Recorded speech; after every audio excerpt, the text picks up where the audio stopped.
Hello, and welcome back to The Secrets of Being a Mall Santa, or Being Santa, the YouTube channel that accompanies the book, A Wink, a Smile, and a Wave, Being Santa.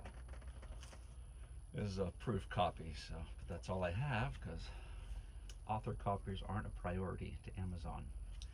Anyhow, I'm here to discuss something about bleaching the beard. Um, Post-bleaching, something that's almost more important than bleaching the beard. My how to bleach a beard video has been very popular, but how to take care and maintain the beard after it's been chemically processed is very, very important. So that's what this video is about. One thing I didn't talk about in my how to bleach your video is I said weigh your bleach powder and your developer. This is all you need. It's a very cheap digital scale. It doesn't take much, so you don't have to spend a lot of money to do that. And I found that weighing the product is much better than using a 1-to-1 ratio in a cup. Okay, you get a much better, more consistent measurement.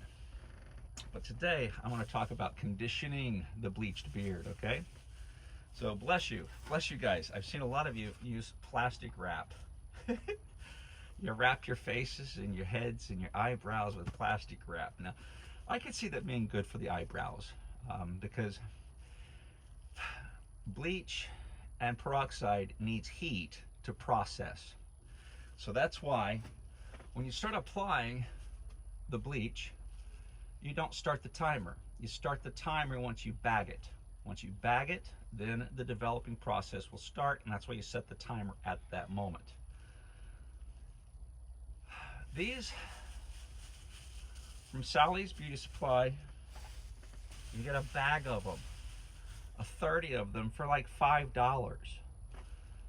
Don't use plastic wrap, just get these. You tear holes in the sides of the bags, you wrap around your ears, pop it on. It's so convenient.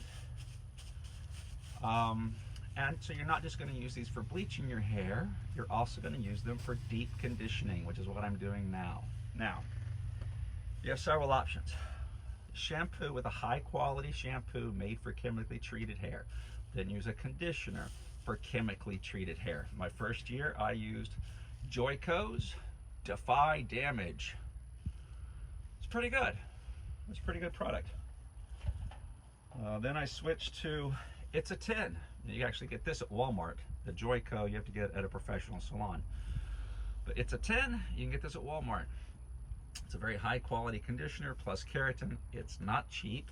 None of these are cheap. I'm just going to tell you that right off the bat. But you don't need much, okay? Now I still use It's a 10 leave-in. Okay, now after I get out of the shower on a daily basis, I use this before I use oil, which we're going to get back to oil here in a minute. I'll talk about this then. Last year, I switched to Matrix Instacure. New product. You know, want to try the newest, hottest thing on the market because everyone's always trying to come up with something better. And it was very good. It was very good. This year, I went to something that has been around for quite a while, and it's really the golden seal. I mean, it's the top of the line. This is Olaplex. Olaplex number 5 and Olaplex number 4. So I have the shampoo and I have the conditioner, which is what I have in my beard right now that I've bagged up, and I'll have this on for the next hour. And since I have it on for an hour, I thought I'd send you guys a video real quick about it. Now, Bond Maintenance Conditioner repairs, strengthens, and nourishes all hair types. So it's not cheap. But I think I'm going to make my hair soft again and get it back to a natural state before my next bleaching process, because it takes 2 processes. Some of you guys are doing 5 processes. Oh my goodness, I don't know what you're using, but I would be afraid of melting my beard off. But 2 processes with Trionics or a standard bleach and developer. you should get there. The first step, it's kind of a beach blonde, you know. It didn't go white yet, but it will go white on my second process. And I try to keep them 4 weeks apart, no less, 4 weeks. And so my next bleaching process will be days before my mall opens, and then I'll have to do touch-ups to what we call new growth in the industry, in the hair industry. Some people call it roots, but that's the new growth, you know, that'll grow in, and it'll be brown or black, or depending on what hair color you have. I'll have to touch that up, but I don't put any of the product on any of this. I will put what's called a, well, it's basically a conditioner. It's called a cholesterol. But you can use conditioner. Just use a cheap conditioner. You don't have to use expensive stuff. Put that on the processed hair to keep it protected. And then you apply the bleach with the developer to the new growth only. I'll make another video about that when I need it done. Now, a lot of people use toner. I have had bad luck with toner. It's turned my beard completely gray. So I use purple shampoo. This is my brand that I use, and conditioner. This will take out some of the brassiness. Not all of it, but it helps considerably, especially when it's at this phase. And then once I go a second bleach, it's gonna make it really white. Now, do not use that immediately after bleaching your hair. Because when you first bleach your hair, your follicles, the hair shaft, like a rope, is wide open. You just stripped out all the chemicals or chemistry, making it colored, and then now we have to wait until we get those cuticles closed back down. The purple shampoo, you don't want to end the cuticle. You want to just coat the shaft, and the purpleness takes out the brassiness, so coat it. Now, and Matrix also makes their own brand. So lots of people, So Silver, lots of people make purple. Some people call it blue shampoo, but it's purple shampoo. Another thing I wanted to go over really quick was the misting bottles that I use. These you can get on Amazon. It's such a fine mist. It's really great. In the morning, whenever I get up, I mist my hair because I've showered the night before, showered all the powder, all the makeup, everything off my face. I oiled it really well before bed.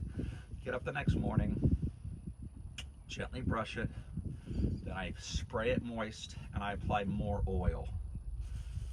That's to start the day. So this is a very nice mister. You want to get one like this instead of a squirt bottle like this.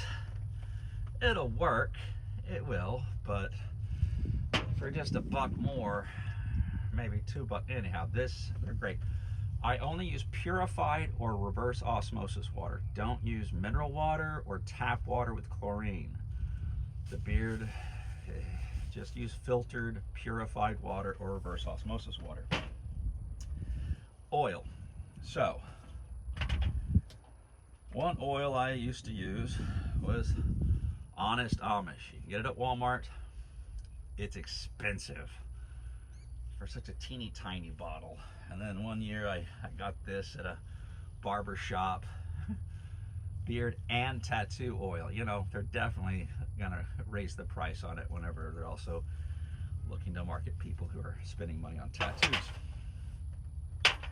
And recently, I found this was a pretty good deal, and it smells great. Viking beard oil, vanilla, from Amazon. It was like $12 for this 2 fluid ounce bottle, and I'll still use that. But if you can find this, it's like $2. or this, it's like $3. And you'll find these in the Walmart ethnic hair color section, ethnic hair section, where there's women's hair straightener for black people's hair, because the chemicals we use are nothing compared to what they use. That's very strong stuff, and so it damages their hair. They use this. So when you get it, you open it up, it's a huge tub. You just gotta dip your finger in, put it in your palm, rub it together, and apply it to your beard. And I use that in between with the beard oils. So I still do use beard oils, And then when it's actual season time, which we'll talk about this later, is I use beard oil with just a few drops of peppermint oil. Just a few drops, because if you put too much, it'll make your eyes water and clear out your sinuses. But a few drops of peppermint oil makes your beard nice and fresh and pepperminty. So I think that's all I intended to cover today.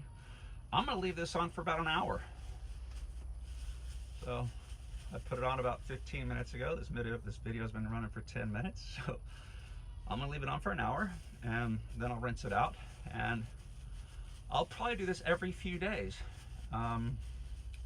as time allows before I bleach it again in 4 weeks or 3 weeks. I just bleached it almost a week ago. So if you have any questions, leave them in the comments. I'll be creating more videos as we go throughout the season. But again, this is all just to accompany the book, A Wink, a Smile, and a Wave, Being Santa. There's a lot more information in here. So thank you for watching. Please subscribe. I don't like to ask much, but I don't have very many subscribers. If you subscribe, it would mean the world to me. So anyhow, until next time, being Santa, secrets of a mall Santa. Bye-bye.